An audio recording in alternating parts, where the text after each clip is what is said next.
Welcome to Dodgers Daily. Casey Porter here. So glad that you decided to tune in. Fans, today we have a very, very, very special guest. Alex Makarewich, a right-handed pitcher in the Dodgers organization, joins Dodgers Daily. Alex, thank you so much for joining. Yeah, happy to be here. Thanks for having me, Casey. Okay, cool story. You got to go to the same high school as Max Muncy and then also Shea Langoliers, who I swear to God never got out against Oklahoma State there at Baylor. He was absolutely awesome. Played for the same head coach as both of those young men, Rob Stramp, who's getting ready to win here in the next couple of years, his 1,000th game at Keller as an Indian. So, man, what a cool experience that had to be. Yeah. Just growing up in Keller, being able to wear the Keller Indians uniform, and just obviously there's at a school like Keller, there's an expectation of success. So it was really cool to hone my skills, or to begin to hone my skills there, and just be around a lot of talent every single day. So yeah, it was definitely a blessing. Very familiar with the unbelievable talent in that area. Do you have any memories of like any specific players that you went up against, or any great moments that you had there at Keller High School or anything like that? Yeah, I mean, we went up against a lot of guys. I know, I remember going to a playoff game where they played Dustin May, actually, at Northwest High School. Oh, nice. Yeah, so I got to see that. But yeah, I mean, we went up against a lot of talented guys, a lot of guys that went on to play high level Division I baseball and professional baseball. So yeah, it was definitely really cool. So you were probably 86, 87 in high school? Yeah, so my senior year, I would top out around 90, but I'd be like 87, 88 for the most part. So, I mean, it's a typical progression. I mean, you go to college, you become a man, right? And so the velo bumps just from a natural perspective there, too. But, man, you bumped quite a bit. I mean, you're mid-90s. You can touch a little bit higher than that at this point. So what's been the progression in the velo bump? Yeah, so, I mean, obviously going to school did a lot of good for me just to, like, gain weight, gain strength, become a man, kind of like you said. But, yeah, so my freshman year, I think I got up to like 92 or 93. And then sophomore year is a little bit more. I would maybe grab a 4. And then really the biggest jump was the summer going into my junior year. I touched like 96 or 97 in a bullpen. And then I was like, okay, like something's clicking here. And, just going through the season, all the mechanical stuff kind of stuck. And I was able to kind of find my groove, and I would be like 93 to 95 for the most part. But yeah, so it was the normal kind of, there was no like crazy like big jump, like it kind of just slowly came together. Rumor has it you've hit the 9. Yeah, this year I've hit it once or twice, but yeah, I've done it at the place I work out at too, which I think we'll talk about. But yeah, so I was lucky enough to hit a couple 99s this year. Well, tell us where you hit it at then, and how that's worked for you. So one of them was when I was rehabbing an ACL ball. It was one of my outings against the Rangers in ACL. And then one of them was at Lake Elsinore in my first outing there. But yeah, it's awesome. Awesome experience. You hit the 9 and you're like, dang, man, that 100 miles an hour, that's just like a magical number. I mean, is that something you think about? Is that something that motivates you, or is it whatever? No, 100%. I mean, like, I've always been a guy that's like, I love the number. I love seeing the numbers, especially like velo. Obviously, everyone loves it, but it's always been a motivator for me. So, yeah, obviously, I want to knock down that 100, break the barrier. That'll definitely be a goal coming back next spring and into the season. So fingers crossed, they'll stay healthy and we'll get a good shot at it. You're obviously fantastic at Keller. You guys made the playoffs every single year there. You were one of the best pitchers there at Northwestern State. You were fantastic. You were good enough to get drafted. So obviously the results have always been great. But the thing about you is just the potential to grow. You've talked about it a little bit here, how much you grew just from high school through college. But still, I mean, a lot of people think there's still a lot of room to grow in velo and just in all sorts of ways in your game. So can you talk to that part of it? Yeah, 100%. I would say that, so while I've had great opportunities, I don't think that I've pitched as much when it comes to innings and experience and stuff as much as a lot of guys that are maybe my age or at our level or whatever. So I think that there's still a lot of learning when it comes to the art of pitching. I know how to, like, I figured out how to throw hard and how to throw great, like, good stuff. And so now it's kind of just putting it all together in a game format and deploying it against hitters. So I think that's where my biggest learning curve is. And I definitely got punched in the mouth a few times this year, but I think coming back next year, I'm going to be able to take those experiences and kind of build on them and grow from them, and begin to find who I am as a pitcher. So how'd you get hooked up with Northwestern State? So funny enough, I played summer ball, and one of our assistant coaches was a GA at Northwestern State. Oh, nice. And he had talked to the head coach about me, and he was like, "Hey man, like just come for a visit." And I actually went there over the summer. And so Natchitoches is a really small town, and when there's no school in session, there's not a lot going on there. So I remember me and my dad drove through, and I was like, "Yeah, I don't think I want to go there." And but we ended up going for a visit in the fall, and I loved it. I loved everything about it. It was very like hometown feel, but like everyone loved all the sports. So yeah, I ended up going there, and it was the best thing that could have happened for me.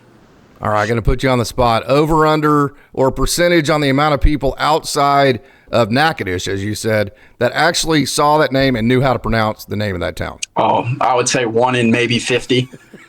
You run into the occasional person that's been there, and so they know the name. But other than that, and I mean, I don't blame them. It definitely took me some time to learn. But yeah, especially being from Texas, where Nacogdoches is a place. Yes. That you played, by the way.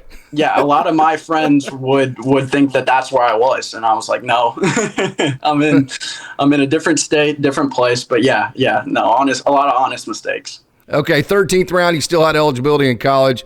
I think that's pretty much a no-brainer being a pitcher with the developmental system.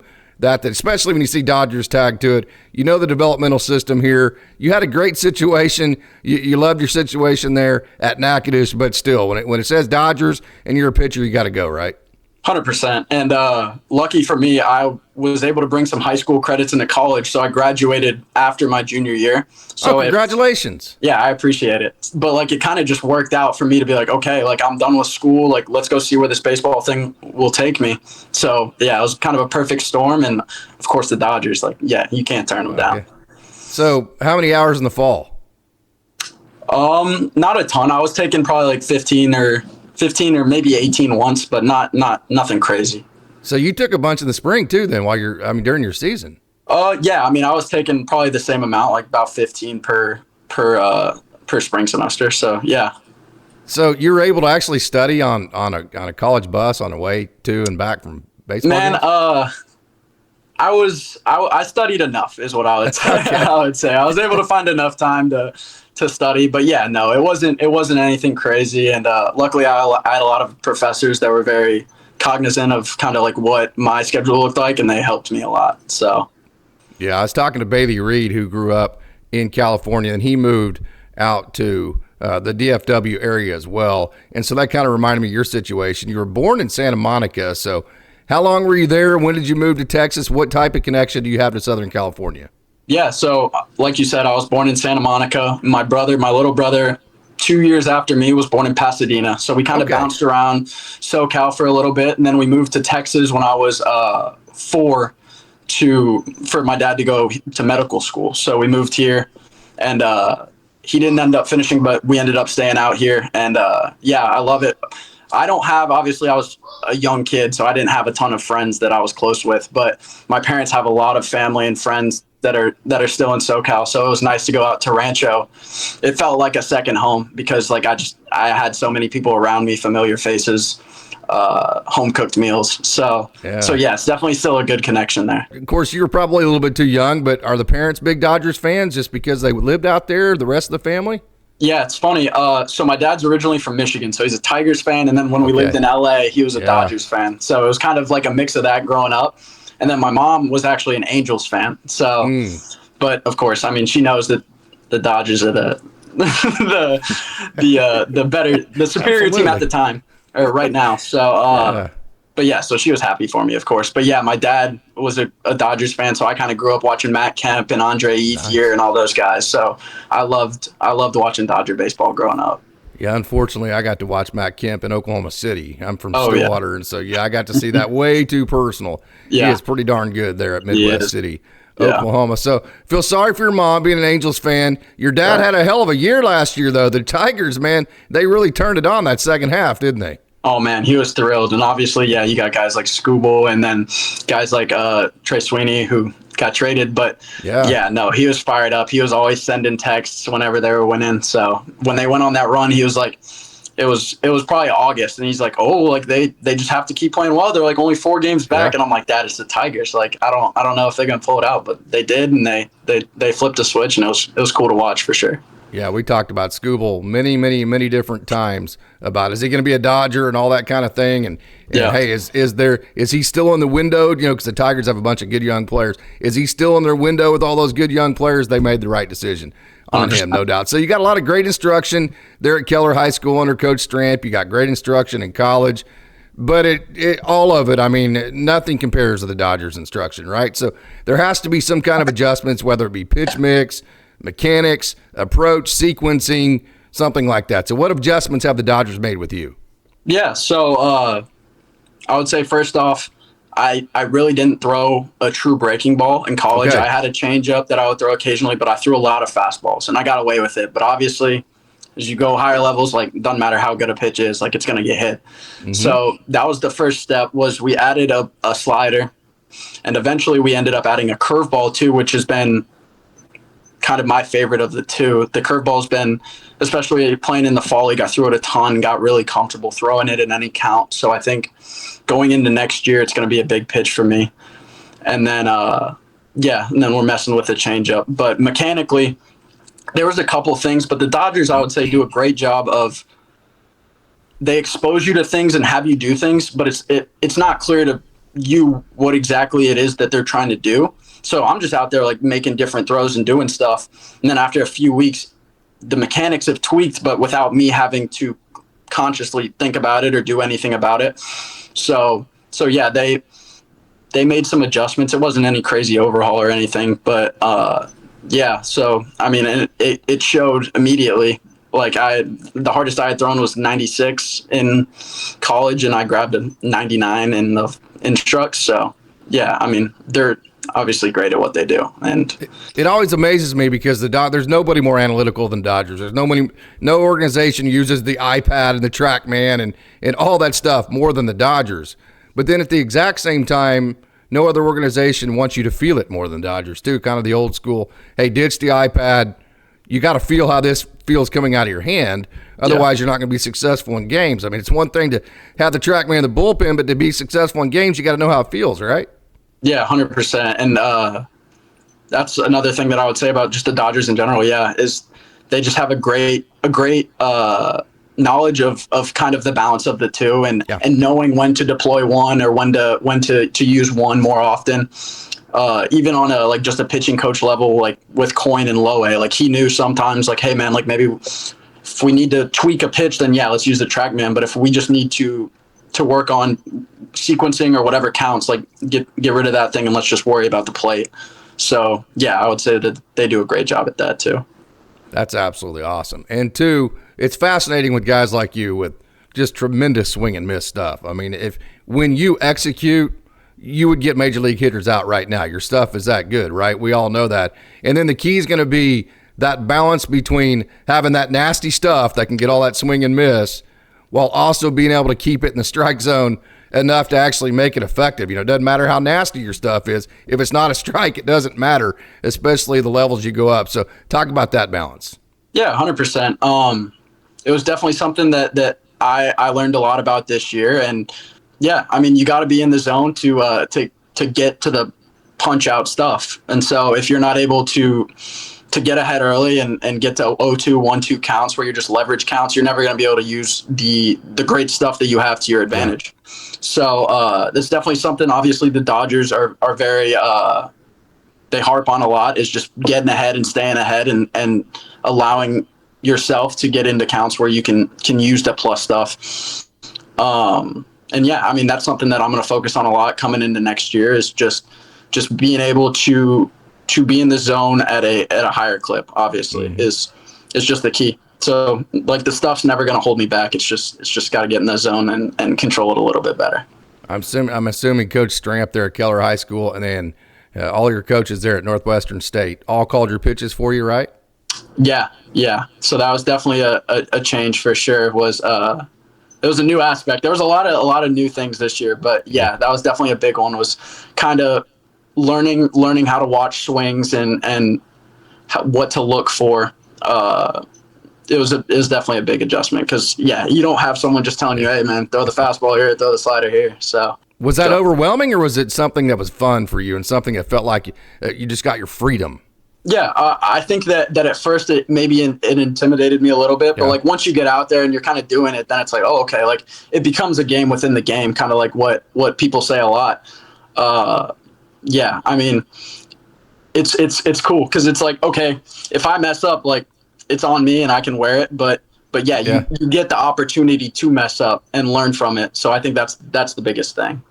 I think the hardest part of that, just looking at it from the outside in, would be that the fact that, especially at that level, you have like 8 catchers, so it's like you're trying to get on the same page with guys that don't speak English. You're trying to get on the same page with a different catcher. Seems like every time you go out, is that part of it hard too? Oh, yeah, it can be, but the catchers do a great job, man. Like, at least I'm sure all the catchers going up are great too, obviously, but the catchers that I got to work with, like Rojas, Galiz, even Victor at the end of the year, like they all do a great job of working with you and making sure that we're on the same page before the game. And even with their English, like they're all taking classes and their English is plenty good to communicate and they know the game well. So yeah, the transition can be tough at times, but they make it a lot easier. The Dodgers a couple years ago decided to have 2 pitching coaches at each level. The 2 pitching coaches that you got to pitch for were Ramon Troncoso, they call him Tronky. I actually got to see him pitch in a 15-inning game at Oklahoma City. Ask him about it sometime. He'll start laughing. And then Sean Coyne, who's absolutely awesome, local SoCal boy there, very creative, great communicator. What's it like working for those 2? Oh, it's great because it's kind of like yin and yang to a certain degree. Coyne, obviously very analytical, very number driven, very metric driven, but also has the ability to be like, hey man, like this is the game, like here's like a little more feel. But also Trunky is king of good vibes. Like he's never having a bad day. And that's honestly the best part. And obviously he's a great pitching coach too, but that, especially at low A where emotions tend to kind of roller coaster and like guys get low and high highs, like having a guy like Trunky around to kind of keep your head at above water, but at a good level. It's great. And obviously he has the experience of being in the big leagues with the Dodgers. So he's got a lot of great stories and a lot of good experiences that he shares with all of us. So yeah, it's definitely great. If I were to ask you right now, what things are you doing the best that you think are closest to Major League ready? What things do you think that you need to work on the most? How would you answer that question? I would say that the things I need to work on the most are pretty glaring. I mean, it's commanding the zone at a higher level. And if I can do that, I think that I've got a pretty good shot. Obviously the metrics are good. I throw some good pitches. So I think that the consistency with which I bring myself to the field every day is something that would benefit or will benefit me one day. But yeah, I mean, obviously just improving the obvious, the easy stuff, it's simple, but not easy. But yeah, just getting better at the little things and everything will come together hopefully. And we'll see how the cards fall. All right, man. That's all the business I got for you. Are you ready to answer some fun questions here? Yeah, I'm ready to go. Okay. So you went to Northwestern State, which is in what town? Natchitoches. Okay. Can you spell it for us? Yes. Natchitoches. Now, how in the hell is that pronounced Natchitoches? I mean, where did they get that from? I had to look it up. I had to Google it because it didn't make any sense to me. It's spelled like Natchitoches, so I don't get it. If you could attend any celebrity wedding, whose wedding would it be and why? I think I'm gonna have to go with Drake, the rapper. Nice. He's by far my favorite music artist. Always has been since I was like in 7th grade. So yeah, I think being able to go to his wedding would be awesome. That'd be a great experience. So when you make the major leagues, you're gonna leave him tickets? Oh, 100%. Oh, okay. Fantastic. Fantastic. Yeah. Right down there by Dennis Gilbert in the first row, right? Yeah, exactly. Okay. Here's kind of a funny question. Yeah, this one's that frustrates me. Have you ever tried to fold a fitted sheet by yourself? And if you have, explain that. How do you do that? I definitely have. I remember when I first moved into my college dorm, my college apartment, that first time washing my sheets, because I had 2 sets. So I put the other ones on, I wash them, and I'm folding it. And I did my own. I never did my own bed before. Like I washed my own clothes at home, but that was new for me. So I'm like calling my mom. I'm like, hey, like what is the deal here? Like, is there a certain way I'm supposed to do this? And I ended up just wrapping it up. It wasn't very good. I just shove it in the closet and try not to look at it until I need it. What do you remember the advice she gave you? Because I need it, man. I need to know how to do this.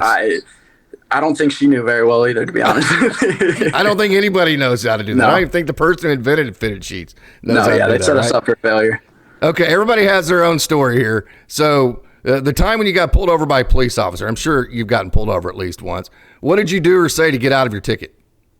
So believe it or not, I've never been pulled over. Oh, you got to be kidding me. Yeah, never been pulled over. I pride myself on on it. Not really, but yeah, no, I've been lucky enough to never get caught doing anything too bad. Okay, well, we won't talk about my stories about that end of that part of that deal. Okay, all right. So I got to know your favorite pair of boots, their shape, the what animal are they made out of, all that kind of stuff. Got to know your favorite pair of boots. Yeah, so I've only had 2 pairs of boots in my life. Obviously, Cali boy, my parents didn't, so I didn't get into them until I was in high school. Sure. So I have a black pair and a brown pair. No exotic animal, but I do have my eyes on some ostrich ones. Oh. I want some ostrich boots. I think those are so sick.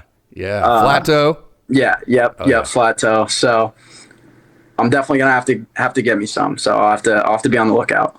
Yeah, that is absolutely fantastic. Okay, so the last question, I always ask this of everybody who has just recently played for your wonderful manager, John Shoemaker. Okay, have you ever seen Shoe out of uniform? You know, I don't think I have. I would go in there sometimes on Mondays on the off days if I had to throw on Tuesday. Like I'd just go in there and toss or whatever. And he'd be sitting in his office. It'd be 10 a.m. on the off day. He'd be sitting in his office, and I'm pretty sure he was wearing a uniform. No game. I'm pretty sure he's wearing his uniform. I mean, that guy is the biggest blessing of the Dodgers org. I mean, everybody knows how much of a legend he is, and to be able to play on a team that's managed by him, I mean, it's amazing. So yeah, he's a great guy. Never takes off the uniform. That was part of why I started Dodgers Daily, was to give all these people credit like him that maybe never get credit, because you see the World Series, you see the Shohei Ohtanis, you know about the Dave Roberts. What you don't know is that none of that happens without John Shoemaker. 100%. You're 100% right. That guy loves baseball more than I would say anyone I've ever seen. Mm-hmm. So, yeah, he's definitely a blessing to the org, and I don't know what we would do without him. So yeah. I'll turn on the video, and one day I'll be coaching third. The next day he's coaching first. It's awesome to watch. So, hey, any final thoughts here, Alex? No, I mean, yeah, like I was just gonna say, like he's even coaching the coaches. So like everybody learns from Shoe. Everybody learns from Shoe. No one's outside of that. So, yeah, that's all I got. All right, Alex. Hey, this has been a wonderful honor. I've been wanting to catch up with you for a while. Super excited to have you in the system. Super excited to catch you next year and watch some of that great stuff you have. And even more excited, you know, Ronaldo Yeen hit 104 this year. So did Edgardo Henriquez. Even more excited to see you hit that 0 this year. So, Alex Makarewich, thank you so much for joining Dodgers Daily. Yes, sir, Casey. I appreciate you having me on.